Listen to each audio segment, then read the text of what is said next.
Hello, can everybody hear? Is this working okay? Okay. Good morning and welcome to the Hacktivism panel. I'm Oxblood Ruffin, and joining me are Gabriella Coleman, Frank Rieger, and Stefania Milan, just arriving. If you ask 10 different people what hacktivism means, you might get 10 different answers. I say this because I have a very specific understanding of hacktivism, which evolved from the cult of the dead cow, and that is using technology to improve human rights. It's short and sweet, but by no means universally accepted, so in the interest of consensus, perhaps we could start with this from the German cultural studies scholar Peter Krupp. And I quote, "Hacktivism is a portmanteau of hack and activism, and is the subversive use of computers and computer networks to promote a political agenda. With roots in hacker culture and hacker ethics, its ends are often related to free speech, human rights, or freedom of information," end quote. I would argue that hacktivism began with the Yippies. The Yippies, or Youth International Party, as they were officially known, were formed by the American political activists Jerry Hoffman and Abby Rubin.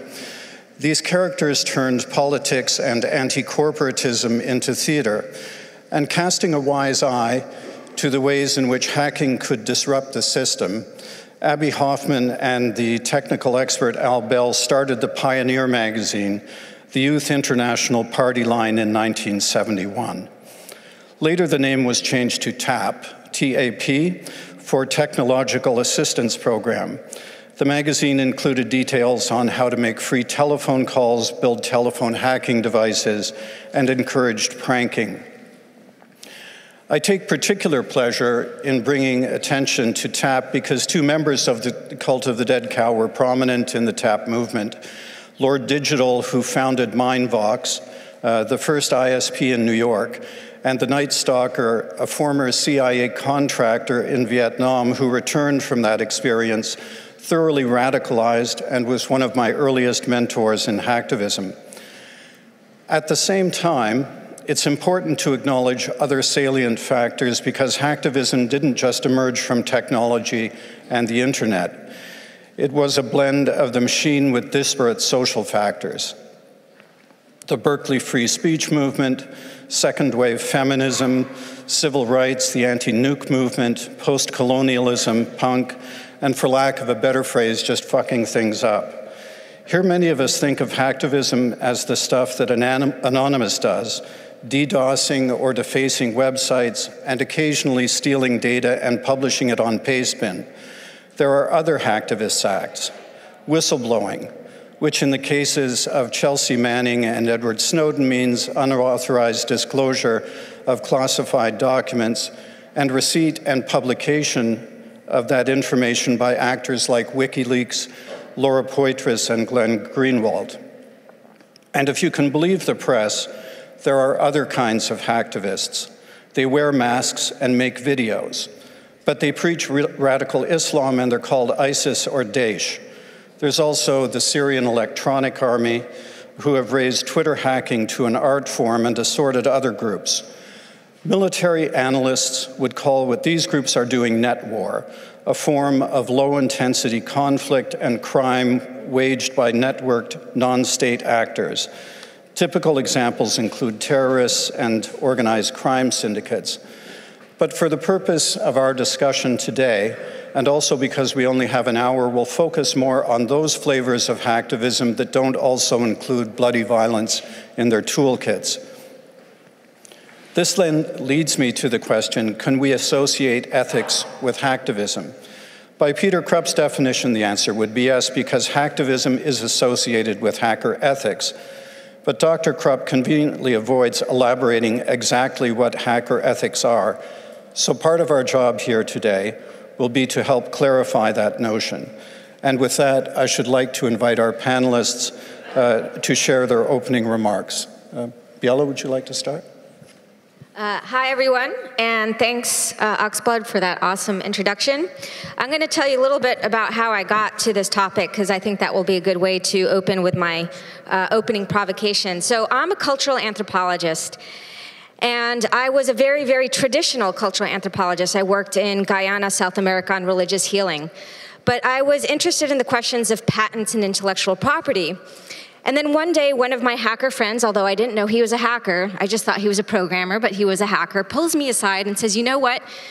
If you are interested in challenges to intellectual property law, you might want to learn about this thing called the copyleft.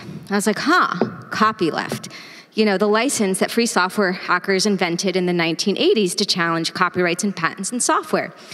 And I kind of dove into that world, and basically I was amazed that a bunch of, clever engineers reinvented the law in such a way that became widespread and used. And that kind of awakened my fascination with hacker politics. And so I jumped ship. I became an anthropologist who studied hackers, and specifically the politics of hacking. And I'm very interested in the different modalities that hacktivism takes, stretching from legal hacks to illegal hacks to the historical stuff that Oxblood talked about, such as the Yippies, to the role of the Chaos Computer Club here in Germany. And then my specialty is Anonymous, which I'll be talking about. Now, my two provocations, and this is how I'm going to end, are the following. The first is in the form of a statement. I think without Europe, we wouldn't have as interesting or as profound forms of hacktivism as we do. Even though there's very important North American components, Europe is the center of gravity in the West. And then the second comes in the form of a question.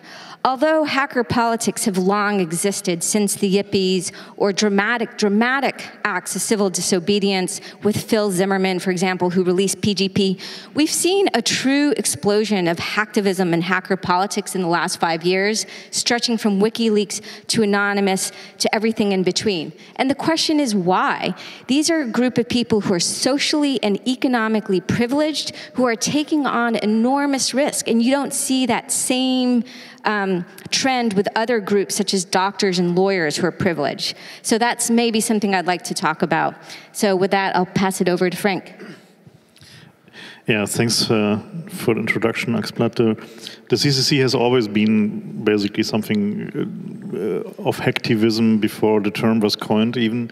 I think what you talked about, the various definitions and roles of the term hacktivism, mostly stem from differences in how you interpret hacking as a term.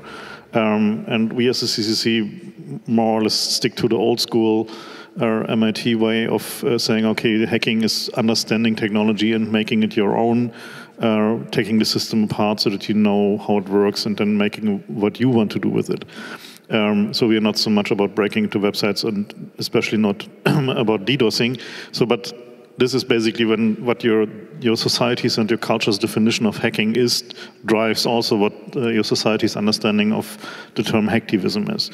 And hackers have always been somewhat political because they have been a marginalized thing for a very long time. And so hacker politics focused in the beginning very much on hacker things like the right to tinker, the right to communication, fighting against the telecommunication monopolies. So these kind of things politicized the movement. And the more digital things, the network computers became core to our society, basically the more these topics moved into the center of society's attention, the more politicized the movements and the groups also became. And now we are facing the situation that basically all politics has a digital component, so essentially we cannot abstain. So we cannot, as a movement or a social group, we cannot really abstain from being somewhat political. And the forms that we prefer as a CCC are stuff that at least contain a component of fun, so like taking the fingerprints of our Minister of Interior and publishing them so that everybody can use them on a fingerprint scanner. This is the stuff that we like, so the things where somebody can have a good law and, on the other hand, understand the political meaning. But some of the topics that we need to care about are so much more serious that it's not always possible to make people laugh about it. But so one thing that that brought Oxblood and me together was the very old thing when it was 1999, yeah, approximately, yeah. When there was a kid that wanted to release a DDoS toolkit called Stacheldraht was the name, I think, and they wanted to ask China and Iraq. Yeah, and they wanted to do DDoS China and Iraq with that. And we both actually talked him out of that and came up with what we called back then declaration of digital peace or cyber peace, saying, okay, we as hacker groups abstain from DDoSing because DDoS is a means of preventing communication.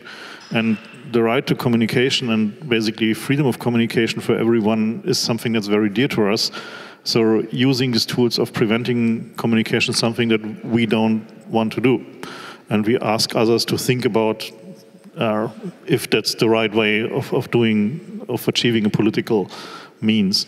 And that kind of started this whole debate, I think, on what tools hacktivism can use, if it's legitimate or not.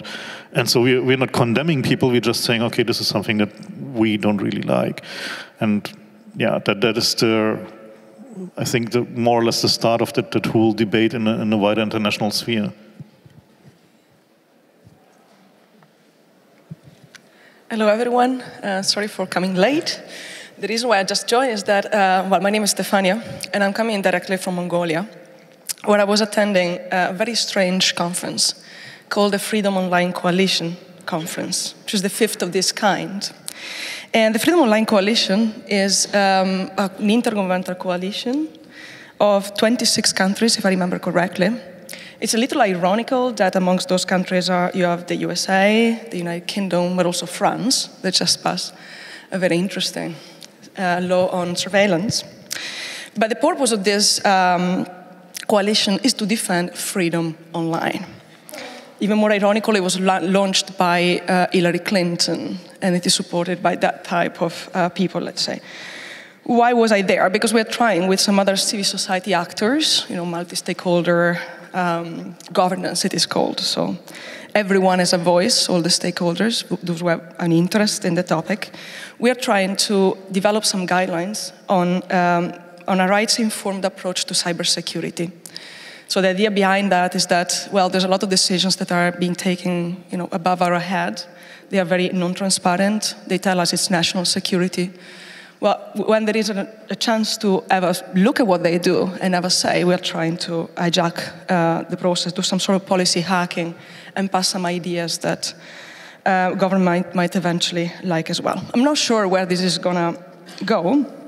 But I like to introduce this snapshot from Mongolia in light of what once Biela wrote about Anonymous being the guardians of our civil liberties and hacktivists more in general. Now, as we know, it's a very complex term. There are a lot of different approaches that we already heard so far, but I'm very much in that and along that line. I'm a political scientist, and I do believe that hacktivism is essentially a form of democratic participation, like any other. I might agree or not agree with the actions and the tactics, but that's what essentially it is. However, in the opening speech, in the series of opening speeches of this Freedom Online Coalition event, there was the Dutch human rights ambassador, who is a thematic ambassador that deals with human rights across the globe, who basically placed together under the enemies hacktivists, cyber terrorists, credit card frauds, all of that, all together. Now, what surprised me is not this approach, which is pretty widespread, unfortunately, amongst many governments, including those that are there to defend our freedom online.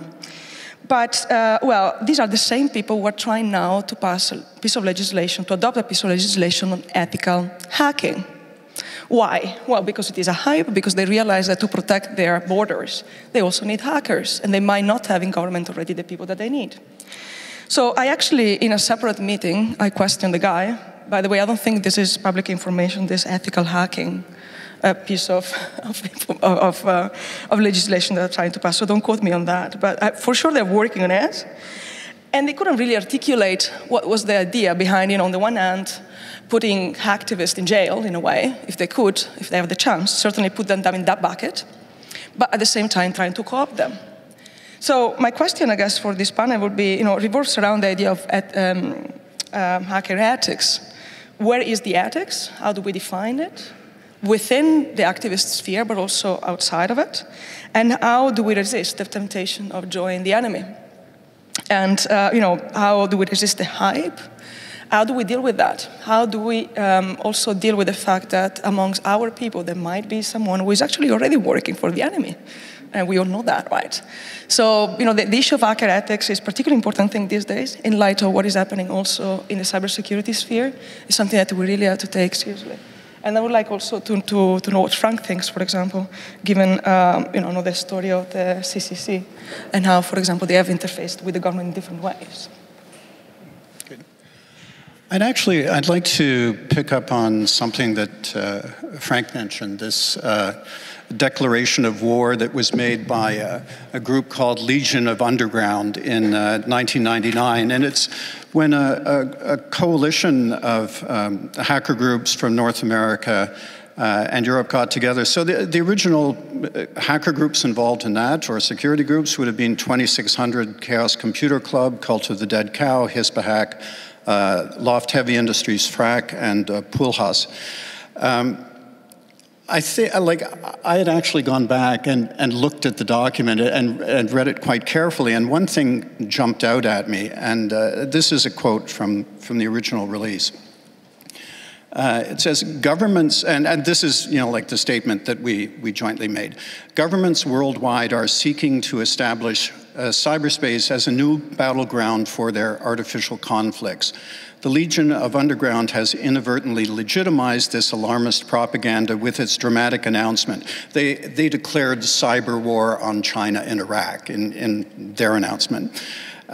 With its dramatic announcement, played into the hands of policymakers who want complete control over the internet and are looking for reasons to seize it.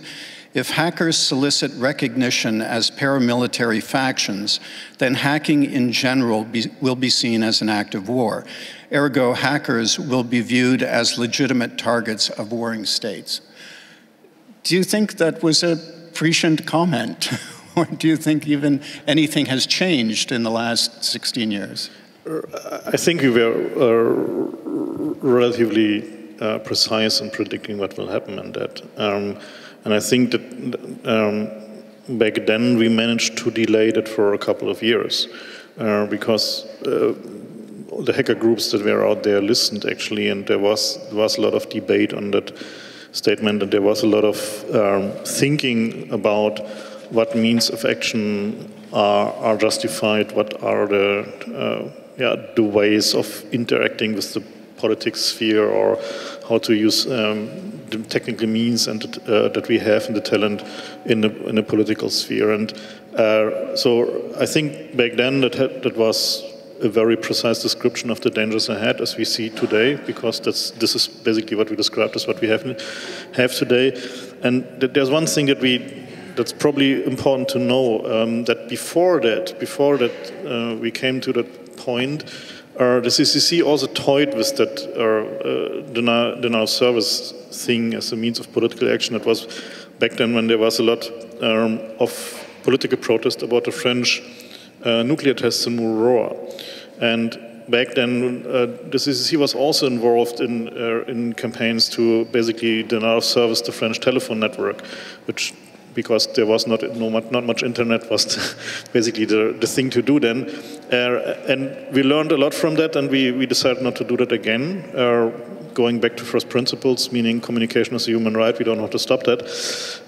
But this type of debate was very much smaller. I mean, it was very small groups of people, so the hacker scene was much smaller, and today it's a much wider and more diverse thing, so that there are even many more opinions, not so much fixed groups. I mean, does Anonymous have an opinion on that? Yeah, I'm going to mention two things. First of all, who here has seen War Games, the film? Okay, so a few people. This is an interesting factoid, and it just goes to what Oxblood was talking about. That film, which had a happy-go-lucky hacker, Matthew Broderick, who almost started World War III when he interacted with this computer called Whopper and was playing a game with it.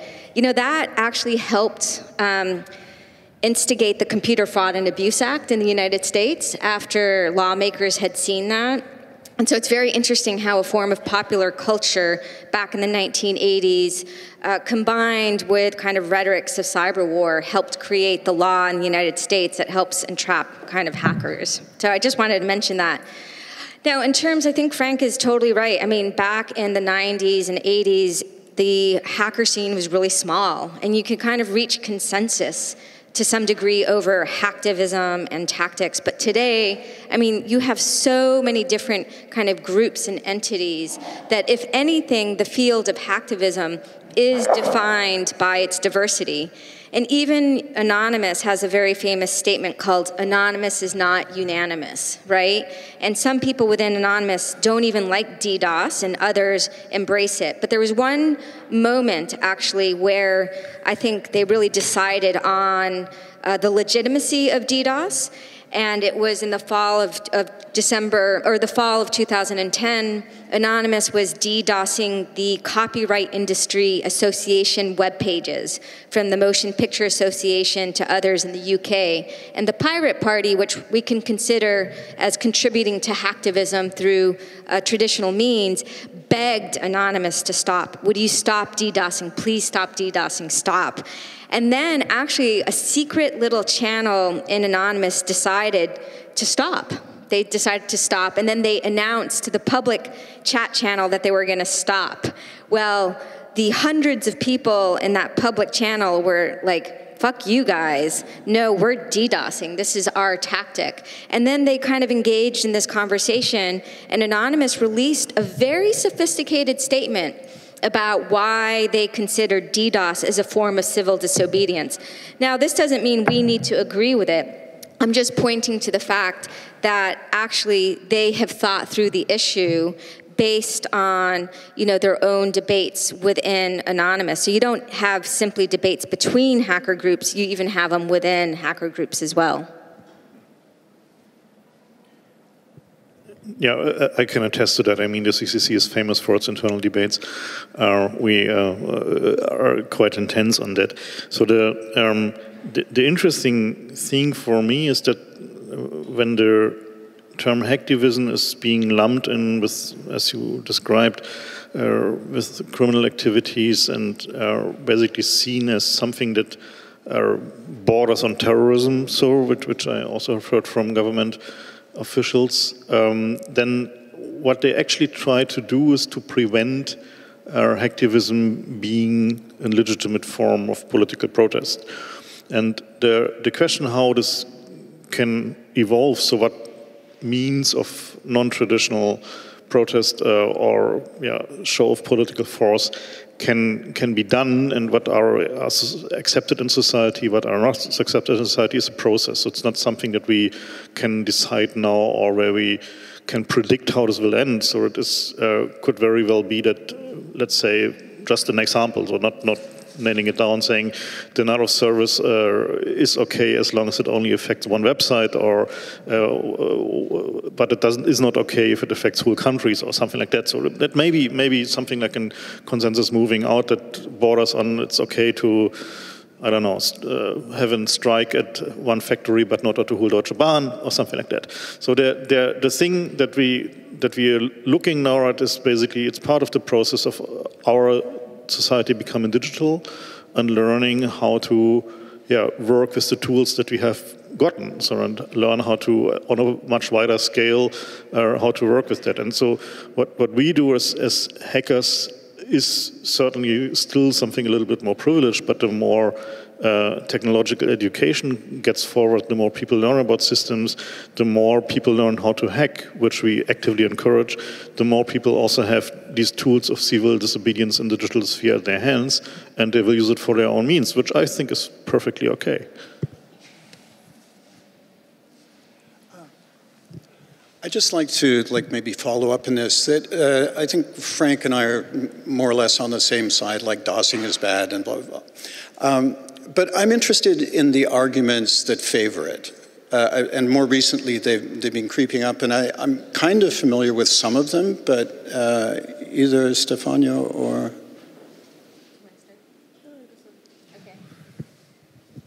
So when I wrote a book about Anonymous, I had to, actually contemplate about whether I agreed with DDoSing or not.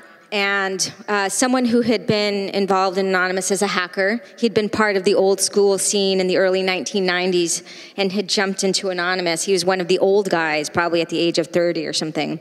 And one day he told me, DDoS is like a moral pretzel. It's like, on the one hand, it's problematic, but on the other hand, it's effective. And that really resonated with me. And so by problematic, he meant, some of the issues that Frank was talking about, which is, you are at some level kind of robbing folks of free speech, but on the other hand, by DDoSing, you get the attention of the mainstream media and further a cause. Well, I actually got a student, Molly Sauter, a PhD student, who ended up writing an entire book on DDoSing. And so obviously I read the book.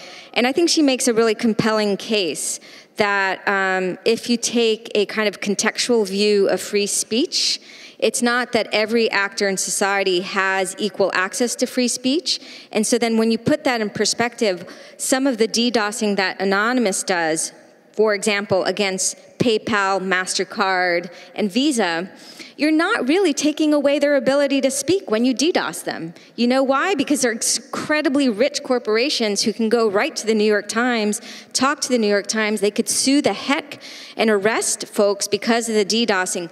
Their ability to speak through that DDoS does not go away. And in fact, a marginalized group who doesn't have access to the same media channels that the corporations do, they gain a voice. So in some ways, it's a free speech leveler, right? So I actually am kind of comfortable with that tactic to some degree if you take a kind of contextualized view of free speech. On the other hand, if you have a state DDoSing a small NGO for weeks on end, and then you kind of crush that NGO who never had much of an ability to speak anyways, well, that's kind of a net free speech loss. So I see the value of treating it more through a kind of contextualized lens than a kind of abstract free speech metric. Yeah, I think we are not in disagreement that it can be a justified tactic. I'm just of the opinion that in almost all cases, it's the most stupid tactic available. So it doesn't require much skill. It doesn't require much creativity. It is a relatively blunt thing that doesn't transport a message in itself, but it needs a message to be attached to it. And so and it violates my first principles, which is basically communication is in principle good. So the thing that we would like to encourage is basically that the tools that we have and the creativity that is out there is actually being used, so that we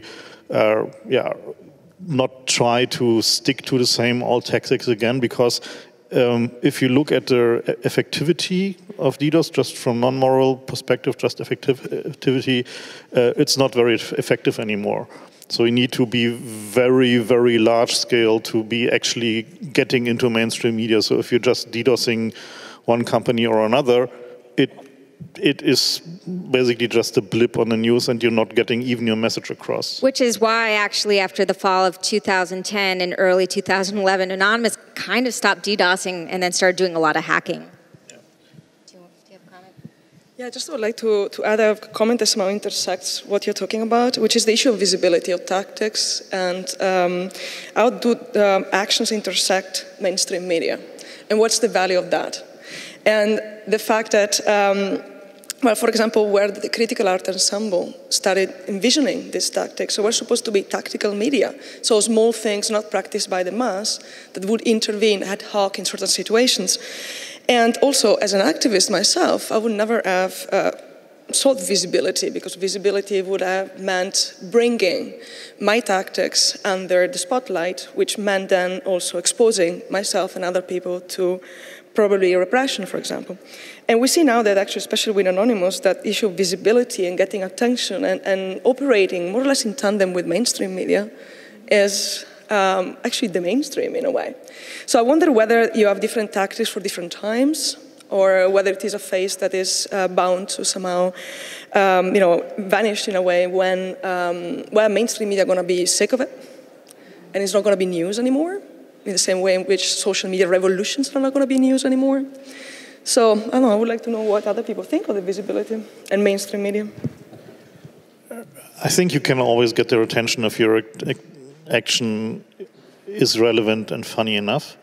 So that this is something that people tend to forget, that it must be a good story. I mean, you need to really understand the mechanism of media, and if it is not a good story but just a news item, then it will have at maximum a very short-term impact and doesn't really change anything but just be a news item. And so the constantly evolving tactics and constantly changing the way how you do things is part of the game. So basically not sticking to the same old tactics and not sticking to the same modus operandi of action is good, both for avoiding law enforcement and also for actually being active, effective in what you do. And so so looking too long at one tactic or another is probably counterproductive. So what I found fascinating, though, is that especially with Anonymous, is that it is so susceptible to false flag operations. So for instance, Op-ISIS is something where I'm pretty sure that that's more or less a false flag operation of Western intelligence. And so but the ability of Western intelligence to actually understand what the space of activity that you can do under an anonymous label is, and actually use that and extend it a little bit, has also the huge danger of delegitimizing a label like Anonymous and basically making it a tool for everybody to follow his interest. That's a great question, Stefania, because a lot of political movements, and I'll just give one example, Greenpeace was like amazing at getting media attention in the 1980s. And then all of a sudden, because they were using the same tactics and had the same message, like basically there was a media blockout, And one of the things, if you look at the history of hacking from the 60s to today, is just how much attention different, hacker groups and actions have gotten. They've really been very successful at gaining attention, and this is in part because hacker groups morph over time, and then, they use different tactics as well. And this is, I'm going to say two things. I think one of the reasons why actually Anonymous has been so interesting is because at root they're unpredictable. They are triggered by world events, and world events are unpredictable. You don't know which event they're going to kind of jump into, and that always kind of keeps them fresh at some level. They kind of go away for 3 months, and then next thing you know, they're fighting police brutality in the United States. And then this is also, I'm kind of conflicted a little bit about like crazy, chaotic hacking or hacktivism, but the one good element about that is that it ensures some level of both triggering that kind of media attention, and another interesting element is that it kind of, retains or gives hacktivism a certain type of bite, which I think is a good thing in the long run, too. But then, do we really need the mainstream media? And I mean, I like what Frank said earlier about the education. So showing people that there's something different, that there are different values, that things can be done differently. But we really need that? Because in the past, we actually like to create our own. Well, I think Wikileaks is a great example here. So Wikileaks was created in 2006, right? And they had this great website, and they had great information, they had shocking information on it. there were some leaks there that I was just like, my jaw was dropping, you know? But they kind of were envisioning themselves as separate from the mainstream media and not working with them. And it was not working. You just can't necessarily put up information and have people come. And then in 2010, Assange changed strategies for collateral murder. They did a slick video for the video that showed US soldiers gunning down journalists. They held a very fancy press conference in Washington, D.C., and some hackers here in Europe helped coordinate that. And then all of a sudden, they were working with the mainstream media, and then Wikileaks was everywhere. So I think that we do, but on the other hand, I think it is important to create alternatives at the same time, whether it's something like Indie Media, which was started by hackers, and that helps spur citizen media, or something like the copyleft license is an alternative. And that's one of the things that's so powerful about hacktivism, is that there's ways in which they intersect with the mainstream, and there's other channels in which they're creating alternatives. I think that it is not either or. It is always both. So it's the mainstream media reaches a lot of audience. Alternative media reaches lots of other audience that have dropped out of the mainstream media, and you can use one way or another to get attention of both. And it's not a question of what you're aiming for. Essentially, it's just in the end the question is how widespread the attention that you get is in both forms of, be it social media or alternative media or mainstream media, and they're all playing with each other in cycles. So they're essentially the question is if you are able to sustain attention for an issue that you're caring about. Because it's relatively easy with a good hack or prank or whatever, or DDoS, to get very short span attention, but it's extremely hard to actually sustain that attention into political change.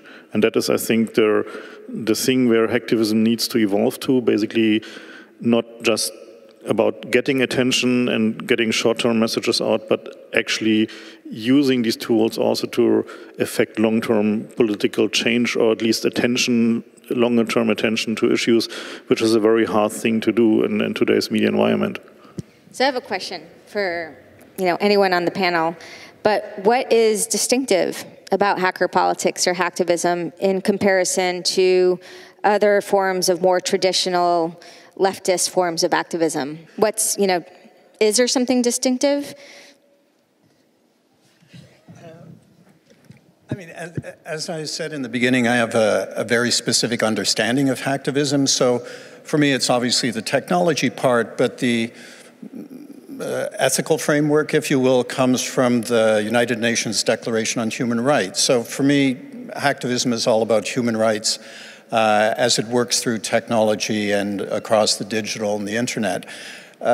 So to go back to things like DOSing or like these various tactics that we more or less discarded in the early days because we thought they were violations of access to information, which is a basic human right, and freedom of expression, which is a basic human right. So I tend to take a fairly absolutist view in that sense. So for me specifically, the ethics would have come out of the UN and have applied not just to speech and privacy and lots of other good stuff.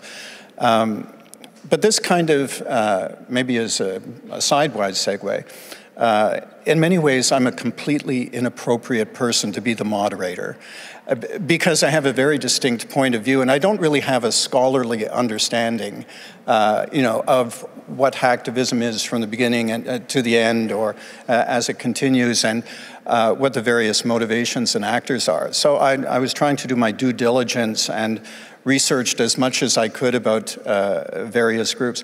And one interesting thing in your provocation, you said that hacktivism was most vital or most effective in Europe, or roughly. Or Europe is very important. Right. So in the research that I was doing, especially looking at the early groups, like I went back and honestly the earliest thing I thought would qualify would be the Yippies. And then there's a big gulf until 1984. And that was a group that was founded in Germany, 1984 Network Liberty Alliance.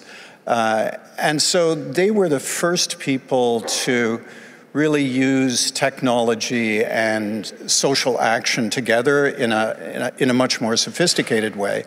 And they were the first group to get seriously behind Richard Stallman, the GPL, and really push that ahead with other players in Europe. But certainly they were very, very effective. I may be wrong, but I also think that the whole indie media movement came out of some kind of 1984 coalition, because it was founded here, but it was an international group. It was founded in Seattle, actually. Which? Indie Media was founded in Seattle, okay. But it was incredibly vibrant in Europe. Right. Again, it's one of these things where the United States is so big that I think you're going to have very important groups and entities, but if you kind of do a per capita breakdown, the number of like hacktivists and activists is much, much larger in the European continent compared to the USA, which has very large kind of tech entrepreneurial sectors, which takes a lot of the hacker sort of energy away from the activism, I think. Okay. There's something else I discovered in my travels, trying to find out who else was involved generally in hacktivism, various actors and players. And one thing I discovered is that there are feminist hacktivists, and there is a whole discourse around feminist hacktivism. And I'm guessing a lot of that came out of various writings, like maybe the Cyber Feminist Manifesto, I think that was 1979, and some various other sort of scholarly and just playful articles about this. Do we know what feminist hacktivism is, or what it's aiming to achieve? Anybody? Maybe even somebody out here knows. I guess I can share some experience that I encountered when working with what I call actually radical internet activists rather than hacktivists, perhaps because it was a few years back. Terminology sometimes is also influenced by what is around at the time. And well, I would often encounter women, but not often enough. And being a woman, I was actually questioning why that was the case. Well, there are a lot of obvious reasons, but what I kind of liked was a group that was a women-only group. They were running a server. And they were running a server, so they were an alternative ISPs, non-commercial, running, basically hosting websites and mailing lists for other feminist groups. And they were a women-only space, not as an end in itself, but as a sort of means to an end, which was to create a cozy environment for people, for women in this case, or gender-aware people to operate and learn. Because one of the great concerns that they had was that they were being patronized by people who knew more, and the people who knew more were invariably men. So I don't know exactly how this intersects the Cyber Feminist Manifesto, but I think this is a very important dimension. I know Biel actually has written something about it. I mean, I think it's a huge problem because, as Frank mentioned, you're not going to have politics independent of the digital. And whether it's journalism, hackers are refiguring journalism. Whether it's intellectual property, hackers are refiguring intellectual property. Whether it's kind of direct action hacktivism, it's hackers participating. And there's very low numbers of women who participate in these worlds. And on the one hand, it's a simple mirror of what is going on in computer science. The peak in the United States of computer science undergraduates occurred in 1984, and it's been downhill since, right? I mean, there's a true, more systemic problem. And then in the world of hackerdom, I think it's really important not to paint one unifying brush. So some sectors and some groups have been fantastic when it comes to boosting diversity. So Python, an open source project, had a diversity statement. I was at their conference this year. A couple of years ago, they had something like 5% of the speakers were women. Now it's like 50%. They've really done an effort to make it more inclusive. I would say some other sectors of hackerdom, like the security world, are atrociously bad when it comes to gender. And then the hacktivist circle definitely have issues insofar as they're very, very informal. So unlike, let's just say, an open source project, it's very difficult to recruit in some ways. Because there's informal cultural norms and informal mechanisms.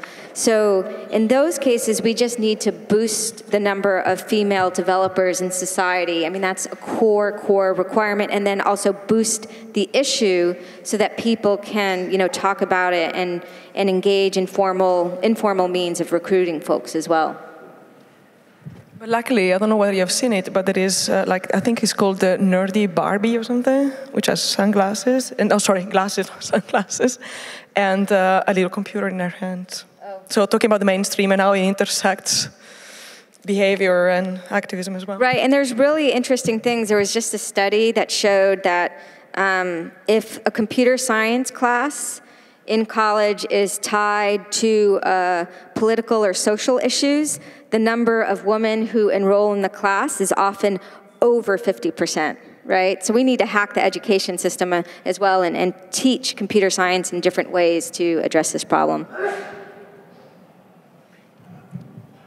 Is there anything else that we want to bounce around? Because one thing that I'd like to do, I'm guessing that a number of people have questions, so as much as possible, I'd like to engage the audience.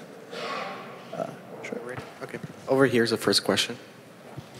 Hi, thank you very much for your stimulating thoughts. I just wanted to say something about feminist activism, and I think going from what Frank was saying about politics, I think what's interesting about the intersection of feminism and, well, digital activism or political action on the internet or through digital means is trying to reframe politics, trying to reframe relationships and agency with the digital. It's not just about actions. And I think it's something that's kind of coming back and people are, and evolving as well. And hopefully we're going to be hearing more about it. I think limiting the discussion to either the gender gap of women in tech, which is definitely a problem, or the focus on harm and excessive kinds of harm that women face online. In my opinion, maybe this is provocative, but it really kind of limits the discussion about possibilities and kind of what comes next and reimagining cyberfeminism. Thanks. Yeah, I think that the right way to go forward on that is basically treating it as one of the major issues that we have as a movement. Basically, that Congress, for instance, we try to be as inclusive as possible without making it the major topic of the conference, because the topic of the conference is more or less what it is. Offering stuff like the tutor programs where we say, okay, please come, we have somebody who guides you through Congress, which is hugely successful, and also trying to boost role models, which we think is the most important thing, that we basically bring women forward, give them positions to be role models, to encourage other women to come and take up that stuff. The thing is also that we see that especially education is part of hacktivism. Basically teaching kids to hack is something that we do at the Chaos at School thing, where we try to basically bring forward to little kids the idea that basically controlling a computer, making it your own, making it do what you like. This is the initial spark, this is the initial feeling that basically empowers you, and bring that forward really helps, and that also helps women actually and girls to get into the way of thinking like a hacker and using these tools and so on. And this is something where we will try to do more, of course, with our limited means, but I think this is one of the core issues, starting education as early as possible about what is the hacker thinking and how to get there.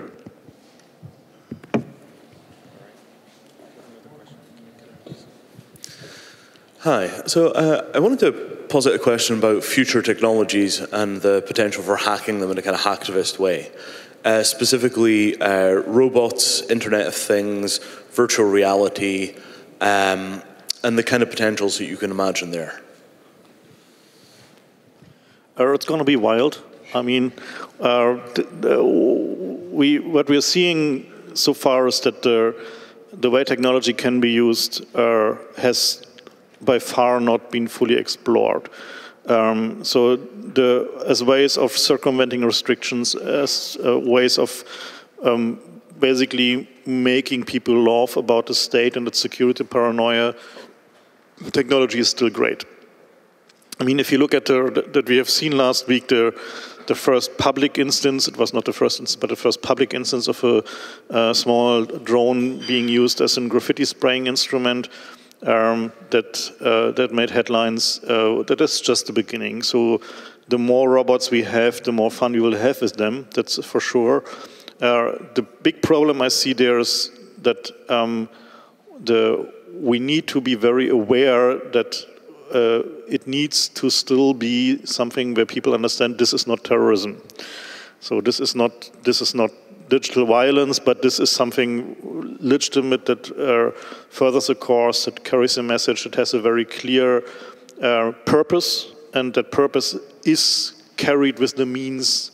So that means that the way of doing that activity, of using technology, using technology in a way to carry that political message must be always clear. Because when people don't understand that, and let's say you just bring down a mobile phone network, regardless of what the message you're carrying with that is, people will remember you as the guy who prevented emergency calls. Yeah, I always like to say, you know, currently, if you're going to do a lot of hacking, it's best to do it on this side of the Atlantic, just because the punishments are a lot less stiff. And in fact, one of the best places, and it's quite exciting. I mean, we didn't really talk about Latin America in this panel, but there's been unbelievable anonymous-led hacking against governments that have exposed corruption, for example, in Peru, by LulzSec Peru. And these countries actually don't have the cyber resources in their intelligence organizations to catch these folks. So really, there can be some really interesting configurations where some of the more interesting stuff is going to be happening out of the Middle East or Latin America. And then I'll just actually say, even though this is not really related to your question, but I think Frank answered it really well, you know, the most interesting hacktivist group is Red Hack in Turkey. They've been in existence for 16 years. They're Leninist, Marxist. They've hacked the electrical company and have erased debts, you know. And so in some ways, I think like some of the biases we have about our understandings of hacktivism have to do with the fact that, well, we've looked at CDC, we've looked at CCC, but we haven't looked at the groups in Latin America, we haven't looked at Red Hack, and so a lot of hidden histories here as well. And if I can bring it actually back to the issue of robots and Internet of Things and virtual realities, well, I think actually hacktivists have a very important role to play in demilitarizing the discourse and the narrative as well, because all of this has a lot of privacy implication. The extent to which users are in control of their data, for example, is important. And if we take activism as also possibly playing a role in shaping the narrative and the perception of what is good, what is legitimate, what is not good, and what governments should not do, well, I think that besides playing with tools, we should also really look at the policy side of things. I am Tatiana Bazzichelli. I just want to give a little information connecting with the discourse of cyberfeminism, because I'm running this project called Disruption Network Lab, and we are inviting the founder of the VNS Matrix the 29 and 30 of May here in Berlin at the Kunstquartier Bethanien as part of the Disruption Network Lab project. So if people are interested to meet them, other cyber feminists and transgender activists, I'm just inviting them. Sorry for the little propaganda, but I thought that was useful since you mentioned them. And there will be Francesca Darimini and Virginia Barrat.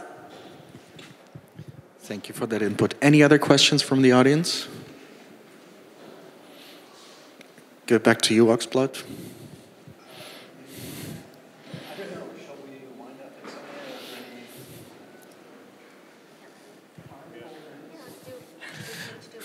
You have a couple of more minutes for a roundup, last statements, and then. Okay, I actually have a sort of a question going back to, I believe it was Molly's rationale for like a contextual style. And I think, if I understand part of the argument, that it gives voice to the little man, this kind of thing, to, I don't know, do something to somebody or some institution or something. And the sense that I get from that, it seems to be the little man that I like, attacking the institution I don't like. And I'm wondering about the little men we don't like at all, attacking the institutions that we do. If part of the argument is, well, there are legitimately a lot of unheard voices, not all of which we would agree with.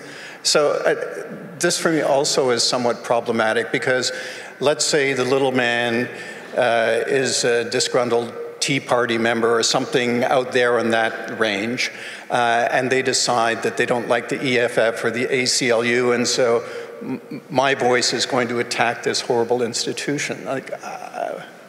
Yeah, I mean, I think you've really put your finger on the moral conundrum, and there's examples like that with, let's just say ISIS, who did the hack against the French TV company, right? I'm no big fan of ISIS at all, but nevertheless, I actually think it was an interesting political intervention. And in some ways, I was like, maybe it'll inspire other hacktivists with causes I do support to do something similar, right? And I still do think, and this relates to the demilitarization discourse that Stefania was talking about, I'm not like a huge fan of DDoS because it does lose its effectiveness. There's more interesting things to do. But nevertheless, when it's a little person, whether it's someone on the right or the left attacking a big institution, there's no damage. It's relatively, it's too often equated with this hack in the media where there's damage, where there's loss of data, when there's not. So I think it's really important to kind of contextualize what DDoS is and make it clear. And then under those circumstances, I still feel like it's not that big of a deal, Now, if it is an organization who really is truly, truly shut out from communicating in the long term, I do see it as a problem. But the state is not going to give up their right to DDoS. The state DDoSes, right? Even if we give it up, they're not going to give it up. And so in that case, I still think it can be a worthwhile tactic. Actually, this has happened in the past. So we have seen hackers associated with Nazi and right-wing groups hacking leftist sites, publishing their data, which has been long-term a tactic of Antifa hackers who basically hacked into Nazi flirt boards and T-shirt shops and published the data from that. And sometimes they strike back. And I think the only reason that why this is limited currently is simply because that I think the hacker mindset in principle is associated with anti-authoritarian thinking, and that limits the talent pool on the right.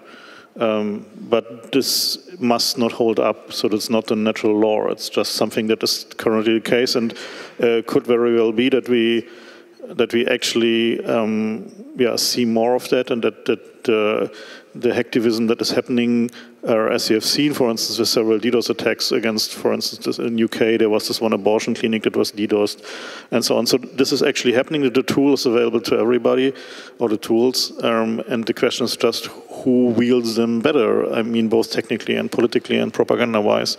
We probably will see that. It's going to be very interesting and wild. Yeah, I guess very often, I speak now as a scholar, we have the tendency to actually look at the groups that we like, because we spend a lot of time with these groups, so we don't like to spend it with the people that make us uncomfortable.